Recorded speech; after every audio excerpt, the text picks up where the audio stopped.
But by 1978, the gay community had gained enough confidence in their own society and sanity to stage a demonstration to reinforce the fact that they were neither sick nor any longer willing to hide. The idea is that it'll be a celebration, that people will dress up, there'll be music, they'll have fun, and somebody suggests calling it a fiesta and somebody else suggests Mardi Gras, and that's the word that kind of takes.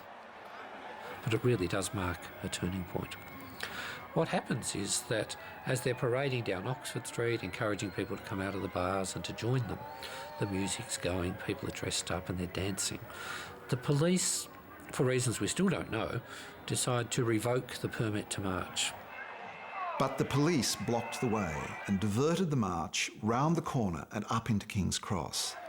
And once they got them there, they trapped them in a canyon. They chopped off the rear, chopped off the front, and they moved in and they bashed people.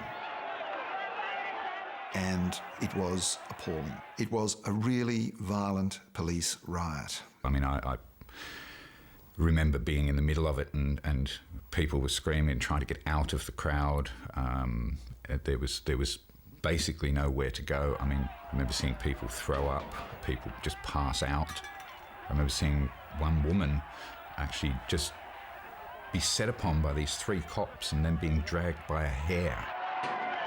People were trying to get in to help the people that were being arrested, to push the cops away, to pull the people out, to block the entrances to paddy wagons, to do anything they could.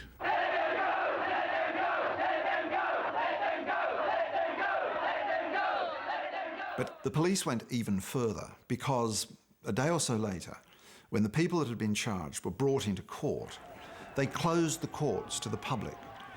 It was raining that day. There was a kind of soft rain, and Liverpool Street in Sydney was full of people demonstrating and trying to get into court, and the police blocked the doors. The magistrate kept ordering that the public gallery of the court be opened and that members of the public be allowed in. The police simply ignored the magistrate, ignored him, and kept the court closed. It was scandalous. But they read the community wrong. What they were doing was just so way beyond what Sydney wanted, what Sydney could tolerate, that by going so far, and haven't we seen this so often in history, by going too far, the whole thing started to fall apart. The violence was terrible, but it actually did the trick. It's what began to bring the whole thing down. And you can see that it's the birth of a community as a new way of organising gay life and gay politics, and in some ways entirely accidental. You know, if the police hadn't arrested people that night, there wouldn't have been, I don't think, a second Mardi Gras. So they have a second one, and then a third and a fourth.